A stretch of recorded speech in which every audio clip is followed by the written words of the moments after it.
listening to Party Nerds Weekly.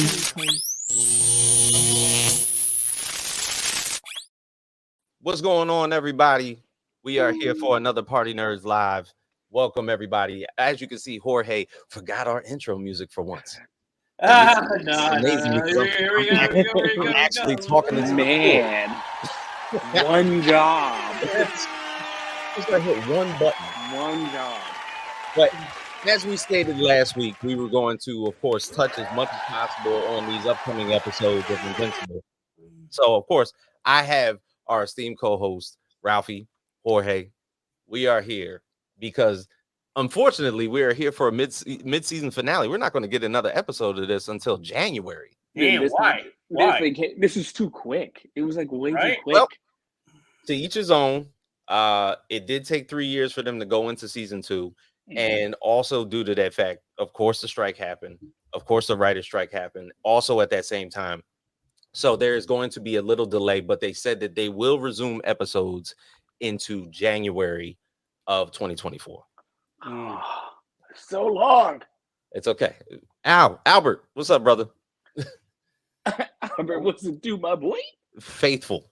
Yes. That's right. So to get into this, I mean, we begin this episode in basically a dark and lonely place. Dee, how you doing?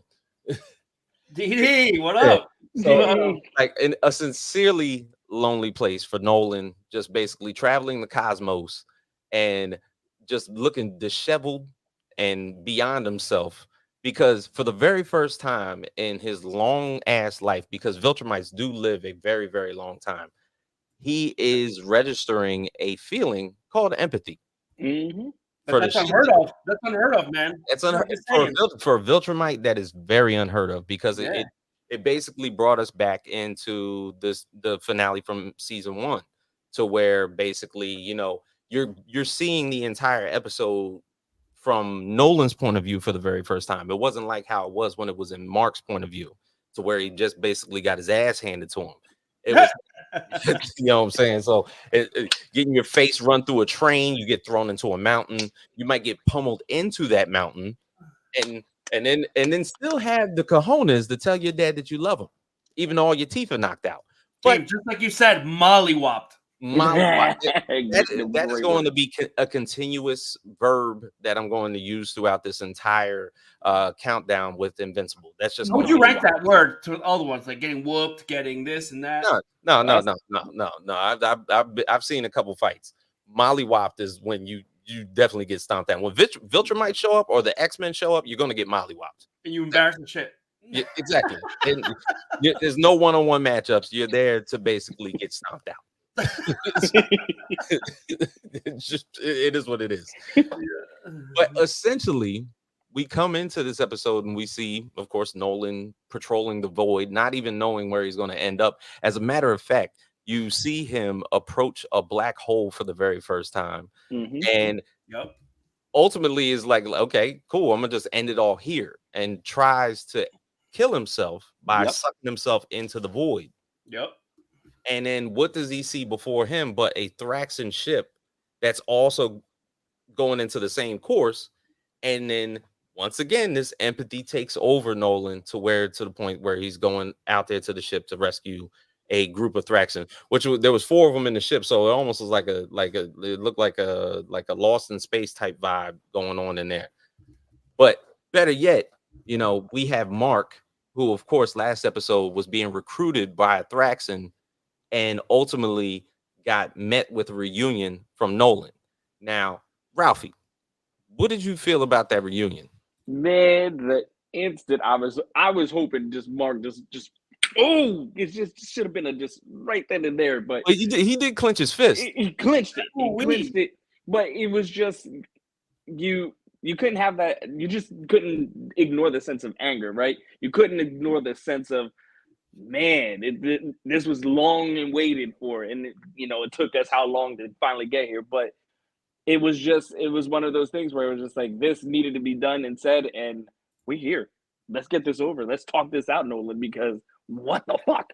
Nah.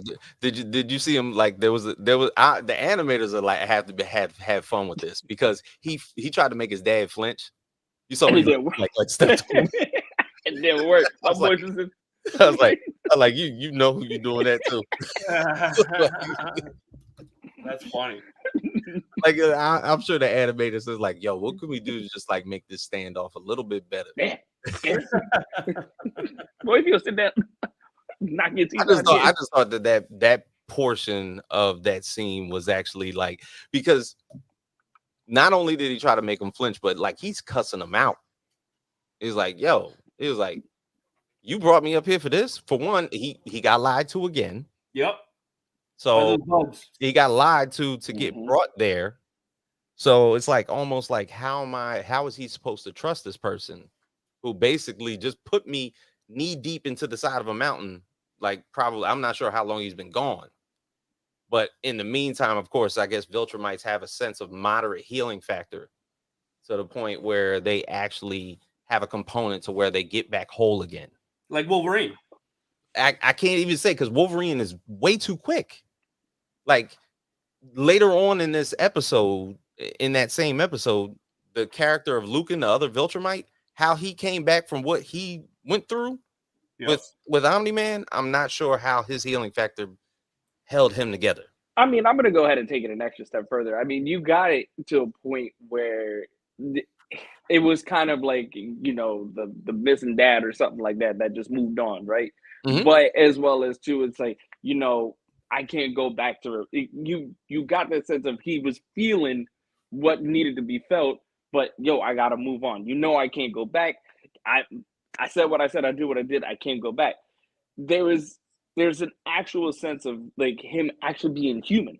Yeah, and I feel like, you know, you can't ignore that sense, because it's just where that interaction. Yeah, you see your son came. You brought him over here to just kind of tell I need your help and stuff like that. You didn't even take the thought process to apologize. You were just, bro, I just need your help and stuff like that. And Mark is just on some like, yo, fuck you. Like, yeah. are you? And he says it. He says it to him. Another factor, and I'm not meaning to backpedal. Yeah. Andressa, the Thraxan, when you find her in the ship, she's a child. And yet, the surprising thing that basically the reason that Nolan wanted to bring Mark to this planet in the first place was the fact that in the time that Nolan has been there on Thraxan, if it even has been that long, he managed to bone a Thraxan. There was yo, you see the tongue scene? Yo, that's right from the comic, because it's just like that in the comic too. but what I tell you last episode? If Nolan's coming to your planet, he hitting something. He leaving here with something, right? He's leaving here with something. Yeah. Oh, they showed that on TV. I was like, oh no. Yeah. So Andressa, at that time that the ship was going into the black hole, she was a child, but yet Thraxans grow up or age at a faster rate than human beings. So I guess by the time they got back to the planet, she was like almost an adolescent, and maybe was maturing to the point where he got her pregnant. But Thraxans, I mean, him having a child by a Thraxan, that child is going to age a lot faster. And for those people that do not know, that has not read the comics, that child ends up being Kid Omni-Man. That's going to be Mark's little brother Oliver, who is going to be a very strong component in the next episodes or seasons to come, however long this plays out. The one good thing that I think people should understand about Invincible is the fact that it's almost like a manga. It has ended. Like there's, Invincible has a start and it has a finish. It is one writer from the beginning all the way to the end. So for a lot of people that don't have to deal with retconning or anything like that, that's the storyline of as far as the comic book is concerned. And I would hope, because it is Cyber Monday, that people take the opportunity to get the omnibus or the compendiums out there for Invincible, because they are out there. You can just read the entire story, and as you can tell, the episodes for this series is following the comic book to a T. And I'm happy that they are giving Invincible's mom more coverage, like going through. Very true. A lot of depth. And here's the thing, You know what I'm saying? Because Debbie was going through the same thing that Nolan is going through. Debbie is going through almost in a similar timeline. Nolan is sitting there about to get pulled away into a black hole, and then Debbie is literally standing there at a highway overpass about to jump. Yep. So, but she, there was no gravitational pull pulling her in. She decided, you know what? I'm gonna just piece this up and go about my business.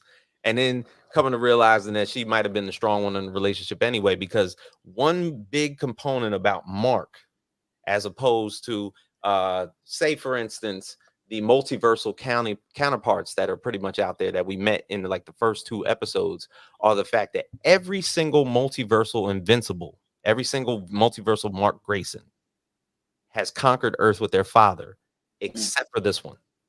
Damn. So when we talk about the reveal of the villain Angstrom Levy in the first episodes, the Kang of Invincible. He's pretty much the Kang of Invincible. Let's just call him that. The fact that he has the opportunity to open up multiversal dimensions, and he's obviously pissed off because the work that he basically was trying to conscrew and bringing every multiversal counterpart of himself into one mind, but yet keep them alive. When that got destroyed, it pissed him off, and he was like, I'm a sole arch enemy of Mark Grayson. That's just pretty much what it is. Yeah. And that then turns into the Invincible War. So that's going to happen, where basically it's a bunch of Invincibles just basically cannibalizing themselves, trying to come after Mark. So that's going to happen. But inevitably, when we're looking at this, there's multiple components to this. Even though this is a mid-season finale, you're going to have the multiversal concept that we just talked about, so where it's going to lead to the Invincible War. The lead up of basically all these Viltrumites basically popping up, because one very pivotal one that we have not discussed ended up showing his face at the end of this episode. So 3 Viltrumites show up on Thraxon, and it only took 3 to kill probably maybe like 1 million in a minute. Million Thraxons in a minute. Didn't take that long. They just literally torpedoed themselves in the buildings and just started ending Thraxons like nobody's business. But remember when they came to get Invincible, they're saying that we're getting a meteor shower. So how the way they played that out? It was a meteor shower. Technically, it was. Listen, you know what? There's a good play on words, Jorge. You've outdone yourself. There you go. That's it for me. Later, guys. Round of applause there, buddy. Yeah. But the big thing is, you come to realize, outside of just Omni-Man himself, all these Viltrumites are fucking strong as hell. Yeah. So it's the return of Thula, who we saw with her little knife pick at the end of her hair. You get another character, the fat Reginald Johnson Winslow, Carl Winslow looking mother. Oh. You know what I'm saying? Look, I told you I was right about Thula. That's right. But you see Lucan, who is our Carl Winslow, who and no, good Viltrumites have mustaches. They got good. Does that signify strength? Good thick. Absolutely. Signifies a strong hold on character description and development. You know what I'm saying? You can't be no good Viltrumite if you ain't got you gotta be able to smell the shit you cooking.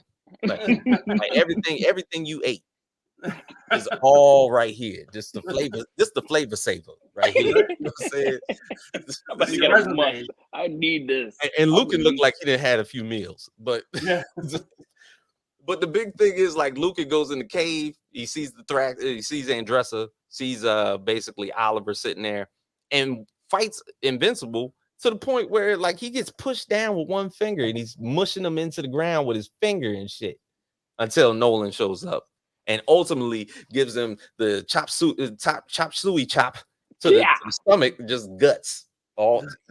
Which threw me all the way up, because at that point I was like, oh hell no. He gave him the Dave Chappelle, do the move. I pulled up here and I throw it down there. And then he impaled him with the stalagmite, just threw it through homeboy. Just gave him a stalagmite to the chest, all while his stomach is ripped open. Damn. And that mustache was still stiff. It's still, yes, indeed. But even so, there was 2 more Viltrumites down there. So Thula is sitting there trying to just basically giving Mark the business. Whip And my then- hair back and forth. Oh hell no! Willow Smith was giving Mark the business. But even though there was another Viltrumite there with blonde whiskers, you know, with the the mustache boys. It's all in the mustache. straight up, man. But even in that detail, you're looking at Thula, and Nolan is telling Mark, "Yo, you got to stop holding back." And he was like, "I don't want to kill nobody." Yo, the mustache for real.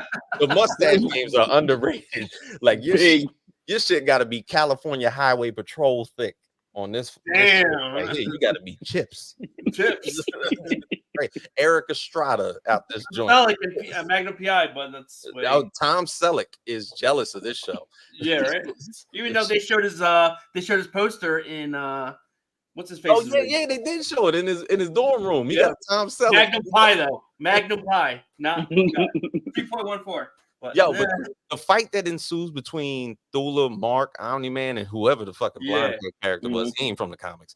But man, they are throwing down to the point where, like, was it Omni-Man gives a homeboy the smack to the ears and crushes his skull? Just going. Just smacks his shit up. But Thula is giving Mark the business. Yep. And bruh, it took for Mark everything in the Mark until he saw the dead Thraxes. Then he threw her ass into a fucking building. And started going to he started giving him the hand. He was like, hold up, man. You just ain't gonna be fucking with me. Hold on, right? Yeah, man. Look.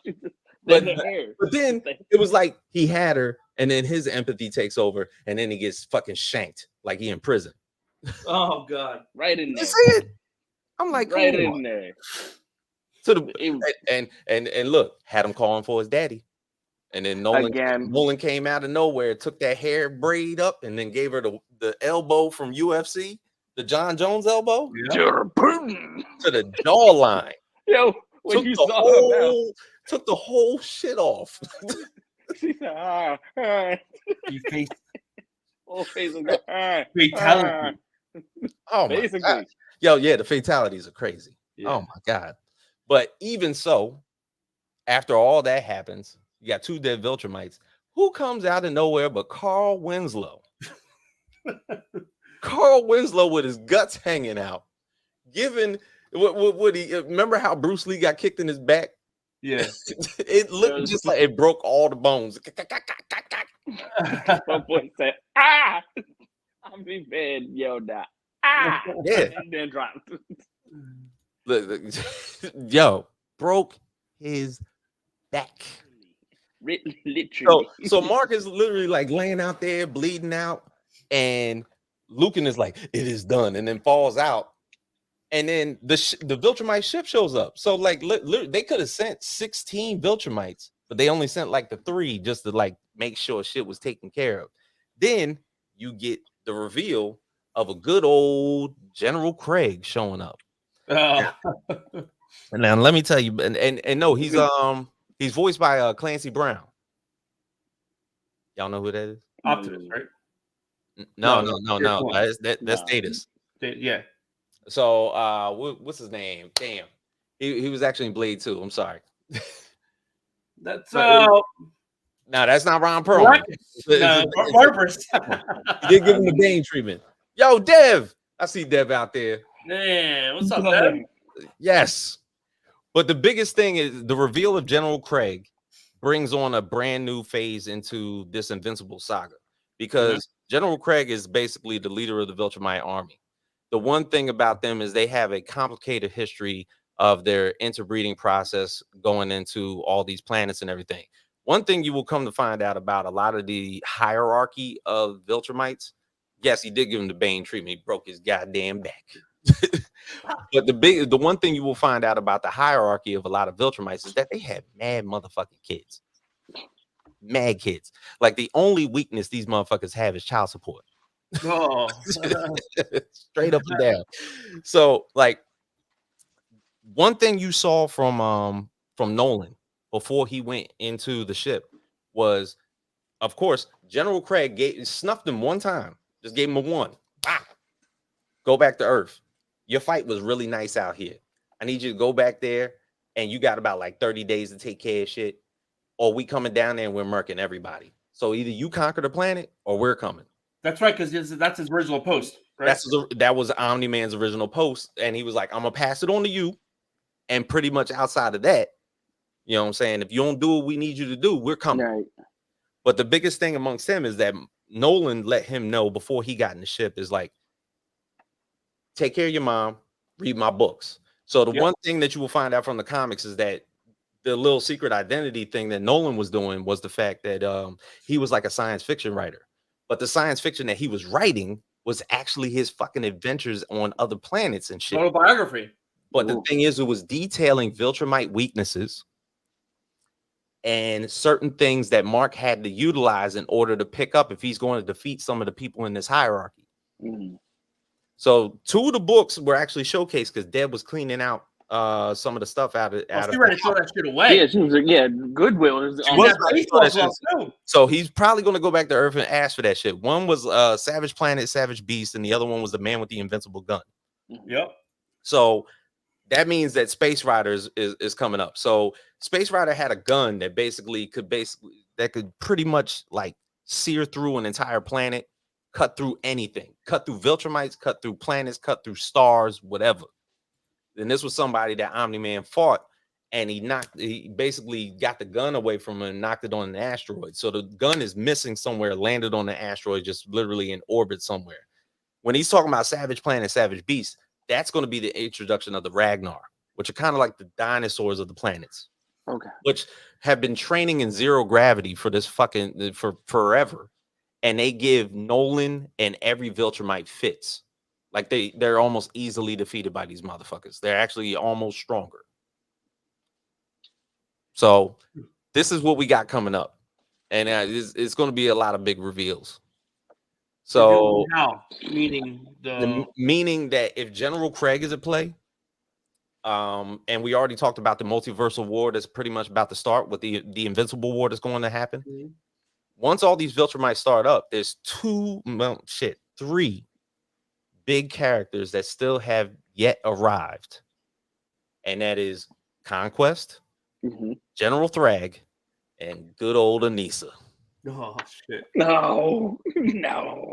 So we don't know. So we don't know as far as because I guess I mean, when this shit resumes, there's gonna be 4 more episodes. You know.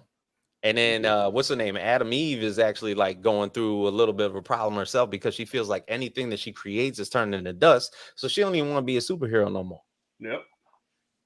What about the what was the one agent that he's just finding out he was a clone? Donald? Yeah, Donald. Look, was another one right this there. Is the other thing. When you find out about Cecil, the one thing about Cecil is that he wants control. Ever since he found out outside of the Guardians of the Globe, which he is the government operative that is the leader of, and the one thing he wants is control over all those people. Nick Fury. I was going to say the Nick Fury. He is the Nick Fury. So the biggest thing, if you remember that second episode where basically, what was it? Mark had to go down to that underwater planet, and then he found, if you saw the screen kind of like pan to Cecil when Mark got blasted with that high frequency scream. So he's trying to figure out like what are the weaknesses of Viltrumites and what can I do to expose them, because I need a fail safe because I don't want this to happen again. Low-key Batman. Right. So Donald finding out that he's like a clone, who knows how many more Donalds are out there? That's right, because when you hit the knife and that shit almost like snap. So he can be like an android. There might be a factory of Donalds. Yeah. Like, how the hell did this thing have the memories to figure out Cecil's password so he could look at himself blowing himself up? Because Cecil can only trust him only. It's probably the only person. Yes. Like I gotta create the person that I can trust. Yes. And instill him with the memories that I want him to see. Right. So if that's then you keep looking at that video of Omni-Man ready pummeling right through his chest. Yeah. And the thing is, everybody's going to evolve in the show. The one thing about the comic book is that everybody's character arcs are massive. Monster Girls is massive. Robots is massive. Cecil and Donald's are massive. All of the particular parts. Kid Omni-Man, you're just seeing him as a baby. His is massive. Adam Eve's is massive. Debbie's is massive. You know, with Amber's another one. The twins. Really? Yes. Amber is another one. Even though she doesn't end up like, you know, like happily ever after with Mark, her character arc is actually very massive. So there's a whole lot you could do here. Like we're talking about, like, it was 25 volumes. It's about like 6-7 compendiums and maybe around like 180 issues. We're probably like at issue 33. So we haven't even hit the tip of the iceberg yet. But we're on the way. Yeah, we are on the way. We're not even We're a on third the of the way. way. Now, so like as far as this being a mid-season finale, like what are your thoughts of how these first 4 episodes have gone? Because it could have been confusing in the beginning because they were showing like multiple like villains and introducing characters that you've never seen before, but yet they got to the point at the end. You know, for me, I think it was expected. Like, again, with most series that you watch, you get the slow burn, right? But then it leads you into again a cliffhanger where I'm like, I gotta wait till January for this. You only gave me 4 episodes, and I gotta wait till January. It was only 4. It's like they're playing a very good game here. I never heard of mid-season finale. What the F? Hey man, they have that. I mean, you never heard of that? They do have that, but the thing is, you have to take it with a grain of salt. There was a strike. There was 2 strikes. You know what I'm saying? Oh, okay. The fact that all this happened probably pushed back the writing process. They weren't able to complete the last maybe 4 to 6 episodes. I don't know if it's 8 episodes or 10. So they have to finish the rest. I don't even know, like, is the animation all done? Is this shit gonna look choppy at the end? Not too sure. The story's already been written. Now they're just gonna fucking animate it. I was gonna say we're gonna have to treat them. We're gonna have to start treating them like how they're doing with the other animes, huh? Yeah, you ain't going home. Guess you ain't going home. Oh man, they're gonna lock their ass into the studio. You ain't going to see your families. Sweatshop. I want to see more, and you're not going home. No, they're gonna lock them in the studio. I mean, shit, you got your money. You're here now, so you might as well. But the biggest thing overall, I mean, with this series and everything like that, is that there's just like there's so many layers. Oh no, not another no, not a no, it's not, it's nothing like that. It's not a Jujutsu. It's not. Hadouken! You're not seeing your family. Stop. I mean, the only thing that I think could fuck this up, because there's a lot of big names involved now. Sterling K. Brown, you know what I'm saying? There's still, like you were saying, Sandra Oh, Steven Yeun. Steven Yeun's about to be the new Sentry. The only thing that could possibly halt this a little bit is the fact that a lot of these actors are taking bigger roles that could keep them away from doing Invincible. Which I hope that they're obligated to do without any problems. Yeah. Because that would be a big fucking problem. If you take Steven Yeun, who's basically Invincible, away from this show, like I feel like Seth Rogen, because he has money on the table, like he's playing with house money, and him playing Alan the Alien, who also has a gigantic character arc in the comic book series, he's going to be in that role. It's just a matter of everybody else. So I'm just wondering where that's going to lead. Oh, that's a lot of speculation there. Yeah, I would hope. I mean, look, Steven Yeun as Sentry is, I would hope 2 years down the line. Oh wait, no, I'm sorry, Thunderbolts. That's next year. Shit. Or it might get pushed back. It could get potentially pushed back because Thunderbolts, Marvel fans don't know how to relax. They don't know, and pretty much Thunderbolts is just Suicide Squad trying to take out an OP character. So it's like you grab the Thunderbolts because Sentry is running fucking loose. Yep. So that's pretty much it. Like that's going to be the storyline. Like how do a bunch of ragtag ex-CIA military super serum, super soldier type people take down a tremendous man that has the power of 1,000 suns? I don't think they can. Yeah. No. Somebody call in Iron Man. Come on. Yeah. Resurrect. I don't know who they got to get. That just sounds like disaster. I mean, not disaster in a financial way, because people be like, "Oh my God, he's talking bad about Marvel." And that, no. I have fun when I watch my shows. Okay, you know what I'm saying? Like I take everything with a grain of salt. Secret Invasion disappointed me at the end. That is what it is. Because he was kissing that green thing. But it was the one thing I will say about the MCU is that the fornication has risen up the scales. I mean, you watching ants and humans kiss now, so Invincible's a whole different thing. Like, then that's a part of their thing. You know what I'm saying? Yeah. If they gonna breed, they gotta breed, and they, you know what I'm saying? They showed the tongue mesh. Yes, they did. That's I don't even want to know how they get it on. It's a bug. Yeah. Nope. Nope. Only in the comics, right? And she gave birth to a pink human. Right? Purple. Was it in an egg?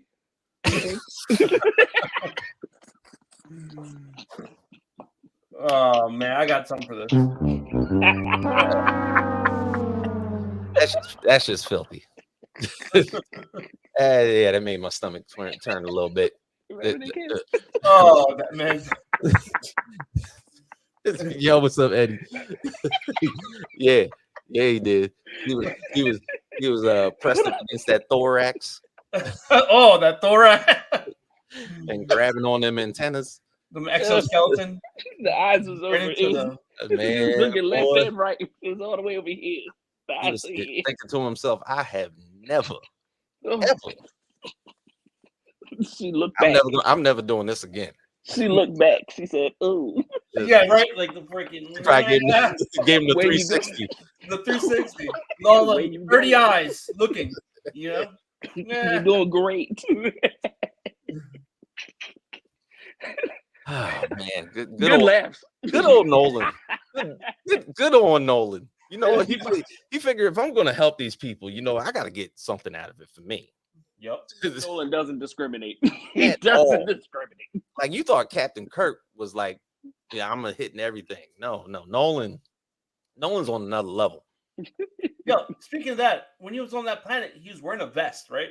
They made him like I don't know. I'm not sure what the title was, but they made him like the protector of Thraxton and all this other shit. He got rid of his red gloves because I mean, that mollywop he got given. Yeah, it's not like he's sitting there telling you like Thraxtons can't fight. Easy planet. Like, they ship was going into the void, and there was nothing they could do about it. They get back over there, like, they don't have anybody to protect them. They don't even look like they got weapons. Nope. So good old Nolan is taking over. It's super simple. Yeah. And you saw him after all that mass genocide. He was like, "Why do I care about these people?" I'm with Victor, but why? Why do I look at them? Yo, my man is going through so many feelings right now. There's squashed ants everywhere. Yeah, it's like, why do I care? I should not have any empathy towards these bugs. Like, these bugs. Why do I have this sudden hole in my heart? Because I'm looking at a mass genocide of fucking bugs all over the place, and I just happen to have a baby with one of these joints. A little pink human. I was thinking about my girl. I said, he got a point. That's nasty, but he got a point. God. It's wild. This is wild. Look, this whole comic book is wild. Yeah. That whole sequence is just something else. Like, the fact that Carl Winslow was holding his guts together while he gave somebody the back kick. That's the wild shit. Or that part where we were referencing the general just knocking. When he saw Mark for the first time, he was like, Dad. He was like, wow. He was like, go back to Earth. That brings right back to what you're saying. Like somebody in the studio was like, "Nah, we got to do something." Like when he flinched, it's like it'll be Like, nothing. So when Mark talked, just son him, just set up. shut your ass up. You're going to Earth. Your fight was absolutely amazing. I saw that shit from the ship. You're gonna go back to Earth. If you don't complete what we got to get done, we're gonna murder everybody and your mama. All right, so take care of business. And oh, by the way, and your dad's getting executed. Like, what the fuck is going on? Damn, man. Yes. All right. So if anybody that oh damn, man, nailed it. that's General Craig in a nutshell. He is the Dave Chappelle of the Viltrumite army. Take your ass back to Earth right now. Dealing with your shit. But in other news, and this is old news. Did anybody see that Echo trailer? Bruh. Yeah. Bruh. For anybody that was not looking forward to watching Echo, now I want to watch Echo. Yeah. Because yeah, Kingpin's in it. Yeah, Daredevil's in it. And it's the first rated TV MA rated R type show. Man, like motherfuckers was getting smoked in their neck. Like, and we're getting just and we're getting all 6 episodes. And we're only, all 6? It's only 6 episodes. I will gladly take that on shit. Disney Plus, right? On Disney Plus. Do you have to validate your age and shit before you watch it? I probably got to put my eye to the screen for Disney Plus. That's me. Rated R. Put it on, buddy. Right? Next to Encanto and shit, right? Next to the straight. TVMA. Oh, and don't forget to watch Coco. Yeah. Right. Yo. I'll be sure to do that. So Michael Waldron, who basically completed the writing for the series of Loki, is now they was like, you know what, bro? That was like probably one of the best finales we've ever seen. So here's what we're gonna do. We're going to give you Kang Dynasty. You can have that. Here's Secret Wars. Yeah, you can take that too. And it's more than possible you might get Fantastic Four. So I hope you have an assortment of pens and pencils, because you're going to be writing all this shit. Damn. So how much is the check? It better be large. That's all large. James, how critical is the upcoming Fantastic Four movie? Like, it has to. It's got to bang. It's got to bang. Right? Because like the first Fantastic Four, you know, the one with Jessica Alba and Michael Chiklis and everything like that. And Captain America. And Captain America as a flaming cigarette. You know, so that was like it was cheesy, but it was fun. It was adaptable. The second one, not so much. You bring in Silver Surfer with the voice of Lawrence Fishburne, which I actually liked, and Galactus being a fucking tornado in the middle of space, which pissed me off. Didn't have CGI funds. They did not have CGI funds. That shit was whackadactyl. Like, straight up, like, but outside of that, we got that next Fantastic Four movie with oh wait, Killmonger is one of the fucking Fantastic Four. Gotta love this. Flame on. Which was probably one of the worst adaptations of Fantastic Four, even the one from the 80s. I mean, they put fake ass wigs on those people, and it was absolutely horrible. And they did a worse job than that. But this has to bang, because, and people be like, well, why? Why do we have to do another Fantastic Four movie? Because if you're going to do multiversal events, if you're going to do big cosmic events, you need Reed Richards. You need and when you need Reed Richards and you have Secret Wars, you need Dr. Doom. Right. And you want to talk about, you could talk about the biggest rivalries in comics. Don't bring them up without bringing up Dr. Doom and Reed Richards. Like, after Secret, you know, like straight up and down, like after Secret Wars, you know, it's like Dr. Doom just wanted to be God. And the first thing he did at the end of Secret Wars in the comics was get rid of Reed Richards. He had to replace Reed first. This man has lived his entire life with scars all over his face, and he ain't fixed his face first.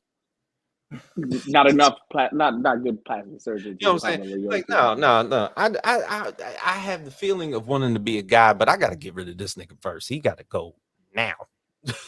Yeah. That's just a cheat, bro. But my face looked like it been eaten by worms. So, so I don't want to take care of this at all. No. Here's a question: who had the worst face, Deadpool or Doom? Oh man, Deadpool got like liver spots on his shit. Yeah. Like his shit looked crazy. Looks like an overdue avocado, right? Yeah, he looked like an overcooked pepperoni pizza. I can't look at pepperoni pizza at the state no more. Great. There goes my Domino's. But Doom is basically what would happen like if a dude was butt naked out there on the gangway in Loki and his fucking that whole radiation stripped him. That's what would happen. That's basically what Doom looks like. Mm. Oh, that boy ugly. Yeah, ugly. and he ugly and he ain't fixed his face. So what does Reed do at the end of Secret Wars? He fixes Doom's face. He was like, you know what? Since you ain't want to do it, I'm gonna do it for you. Here, nigga. Reed got too much heart. Too much heart. Too much heart. Yeah, dead ass. Because if you think about it, I know everybody has those jokes about Reed and Sue. Sue always trying to step out in a relationship, either with Namor, might be T'Challa. You know what I'm saying? Everybody wants some Sue. But you got to think to yourself, does Sue really want to do that? Because she is dealing with the smartest man in the entire multiverse. Sue don't want those problems. He knew the whole time or no? Huh? Do you think he knew the whole time or He absolutely. This man can stretch. He could probably his head was probably in the vents. Listening to conversations. He probably got bugs and all types of traps everywhere. Yeah, exactly. Yep. Stretches that to Wakanda and see. You think his wife is walking around in public and he don't got bugs out there? But she's invisible. She's invisible. Invisible my ass. No. You're wearing heels to Whole Foods? Oh. No. Reed has the clock on her. I'm telling you this. Like dead ass serious. The last person you want to cheat on is Reed. But he allows her. I don't care if she get kidnapped through a black hole and ends up in another dimension. Reed gonna find out. Yeah. You making Reed sound like Ike Turner. I'm just saying, you can't hide anything from the man. You can't. Bruh. There's nothing you can do. He has a council of Reeds. He probably best friends with his own self in another dimension. Be like, hey, you know your woman was here, right? Straight up. Damn. That's funny, man. Just saying. This is what we have to deal with. I think the emotional intelligence is different than intelligence. This is also a true fact. Yeah. The one thing about Reed is that he keeps his composure. The only thing that he absolutely goes maniacal for is the fact that his son is a mutant. Mm. That really pisses him off because he don't like X-Men. Why? He really don't like mutants. And the fact that his son ended up being a mutant, that's what really drove him bad shit. So I really hope that they play that storyline in the current MCU because that's a whole nother thing. When he finds when you got Charles Xavier showing up at your door, like doom, doom, doom, doom, and Reed opens the door. Hey, what's up, Charles? You're like, yeah, I ain't here for you, bro. Franklin. Hey, what you talking about? Move your ass out the way, Franklin. We going to Krakoa, man. Come on. We're going to Krakoa. We got a place where you can play with all your friends. We got your latex suit. Straight up. Just stretch eyebrow all of a sudden. Like, what are you talking about, Xavier? Yeah. They're like, stop fucking with me before I go in your mind. Chill out. But yes, there's a lot of news out there, and obviously, Invincible, we're gonna have to wait a whole goddamn month, and this is just gonna be fucking horrible. So we got to think of other shit to talk about for a whole month. Right. What is we gonna do? Man, should we leave this up to like a poll or something? Like, what do you No, guys? because What If is on the way. Oh, that's right. Oh, So we better Exactly. start watching our. Yep. Yep. Gotta catch up. Get your popcorn ready because I did a whole thing of What If by myself last season, so I'm gonna be full in. I wonder how the Watcher is recovering from getting his ass whooped by Ultron. So, so for myself, James Grandmaster Vax Boys, Ralphie, Jorge, go see Invincible if you haven't seen it already. Oh, where can they find us at? You can find us on IG, Instagram, YouTube, Twitch, Facebook, all that good shit. Wherever you can find your local shit, and any of the social media that you use, we are more than likely on. So go see us out there. And every Monday night we are. Monday night we're gonna be here talking plenty shit about that's right. very thick mustache men who kick ass on a daily basis. I'm gonna have a mustache. Absolutely just nasty, but I'm gonna go like this. But they can smell. They can smell everything they ate. Absolutely. Might be like Steve Harvey. And no, I'm not growing my shit out that thick. All right. For everybody out there, party nerds go. You are listening